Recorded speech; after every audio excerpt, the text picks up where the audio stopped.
Hello, good evening, and welcome to the Caithness Amateur Dramantic Society tasting. Regular viewers will know that I've been doing a series on lost distillery tastings. I'm going to continue that, but tonight I'm going to take a little break and look at a new distillery, Ballindalloch. And I've got a sample of 10-year-old Lagmore Speyside blended malt Scotch whisky at 48%, which is essentially a teaspooned Ballindalloch.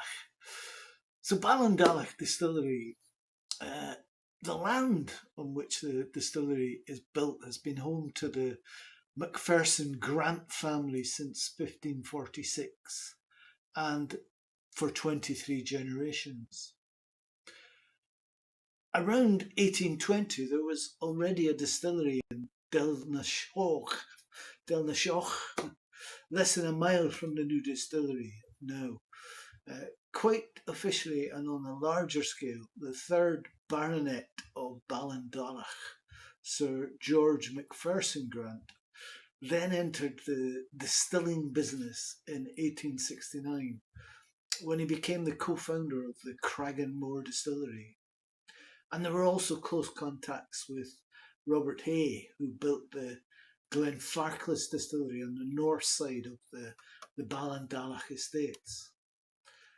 The last distillery foundation with which Sir George can be associated was the construction of the Speyside distillery in Kennussie in 1896. Then distilling took a back seat in the Macpherson Grant family until the current heads of the family and the owners of the Ballindalloch estate, Clare and Oliver Russell, began looking for a use for old farm buildings in the late summer of 2011. Together with their sons Guy and Edward, they made the decision to build a distillery. They spent 2 years for planning and building, and the old buildings were to be preserved as far as possible. It was planned as a single estate distillery.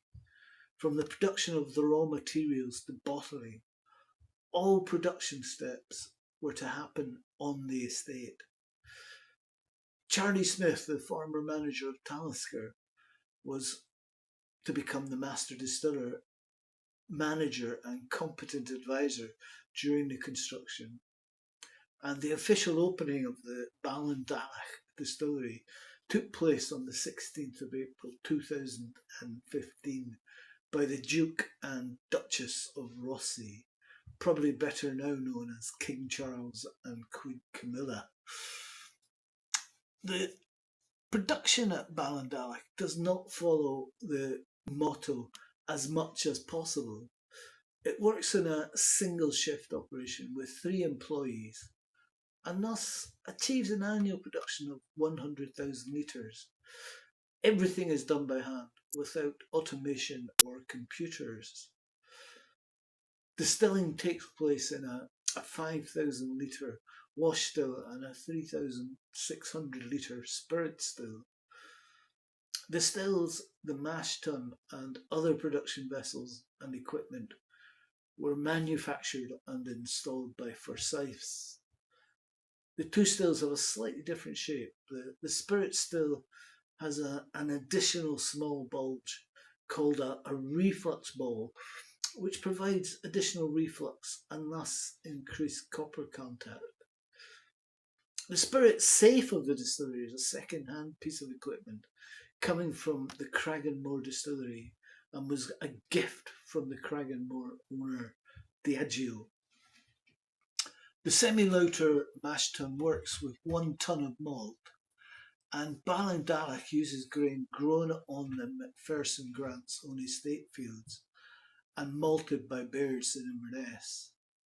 The water comes from the 7 boreholes from the Garline Woods near the Ballindalloch estate.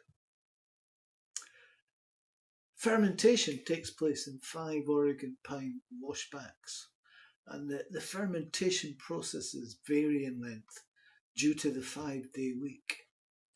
Each week, wort is taken from 3 washbacks that fermented for 114 hours and from 2 that fermented for only 66 hours. Because the new spirit is collected together, it results in a consistent quality. The warehouse, which is located directly on the distillery site, was quickly filled, and since May 2015, Ballindalloch has been taking casks to other warehouses located near Glenfarclas. So what kind of whisky are they doing? Well, they've done a Ballindalloch Seven Springs collection in strictly limited editions, and they're currently on edition 3 of that. They're a mixture of ex-bourbon and ex-sherry casks, bottled at cask strength. They have a lightly peated release in a unique collaboration with one of the UK's leading crime writers, John Sutherland. This whisky is titled The Castle, reflecting his novel of the same name.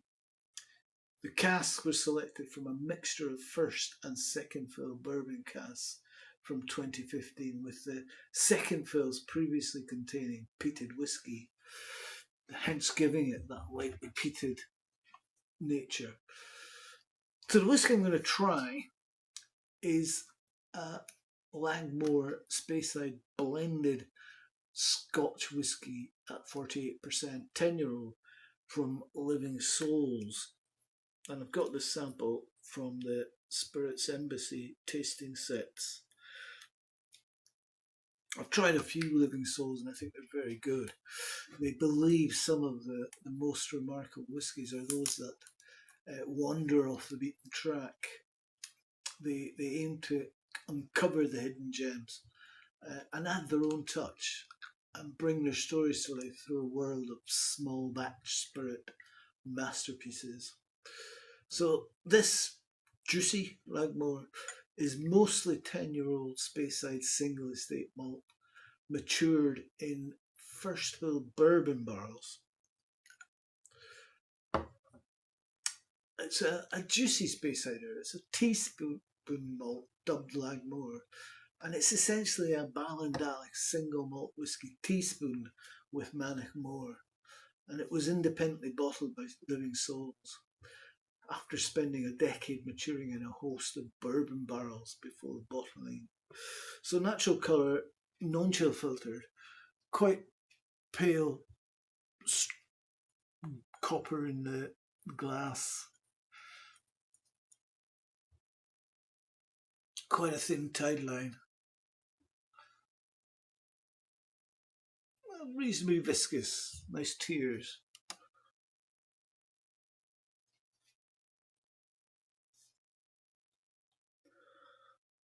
And you do get that sort of sun-dappled orchard at harvest on the nose. Overflowing baskets of crisp pears and sweet apples. And there's a sort of scent of freshly baked tart tatin and rich vanilla custard. And it is fresh orchard fruits of pears and apples, and those sweet notes of the tart tatin and vanilla custard.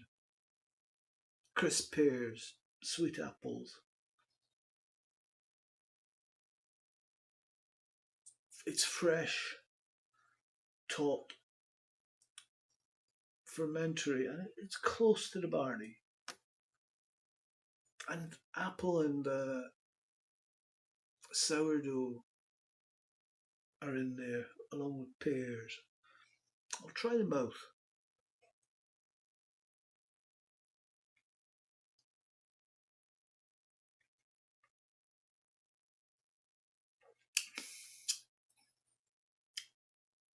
And you know, this takes you to Speyside. It's a bright, nostalgic sweetness.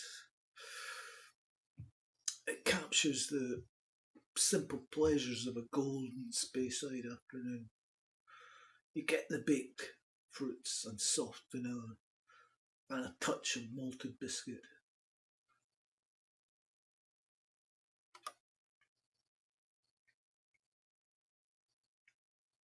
It's very natural. There's a touch of white pepper, barley and gooseberries. It's not solely about bread. It is slightly rough around the edges, which is quite normal, I think, for a younger whiskey.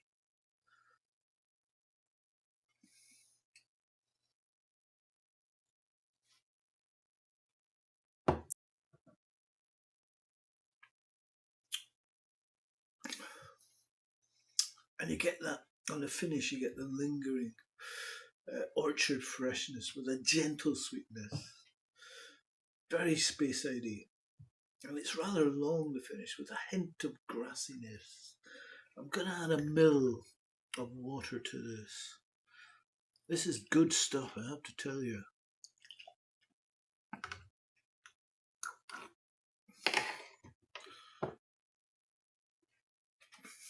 Lovely viscosity in the glass there. So this is the first Ballindalloch that I've ever had. I've tasted whiskey, I think, from just about every distillery in Scotland that's presently exists, and I'm trying to work through a lot of the lost ones as well. And this is good. This is certainly up there with some of the finer stuff I've had from newer distilleries. And they are reaching that magical 10-year number. And with water, you get those fruit basket aromas again, and crunchy pears and sweet apples. And you do get the scent of entering an old barn. But then you get back to the tart tatin, a freshly baked tart tatin, and rich vanilla pudding. Try the mouth.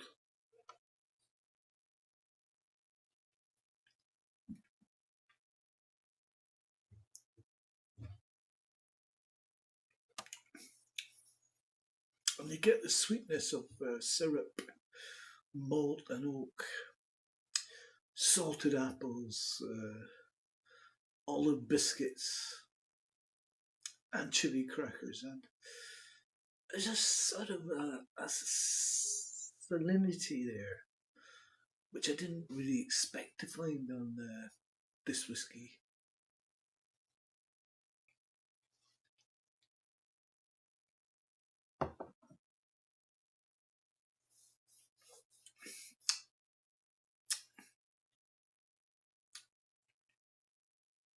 And the finish is long, salty again, tingling. It's ultra precise and taut. This whiskey is a pleasant surprise, and it takes water well, becoming more citrusy and fresher. And I love this utterly uncompromising profile, which I think could easily hold its own alongside the great Speysiders. Thank you for listening.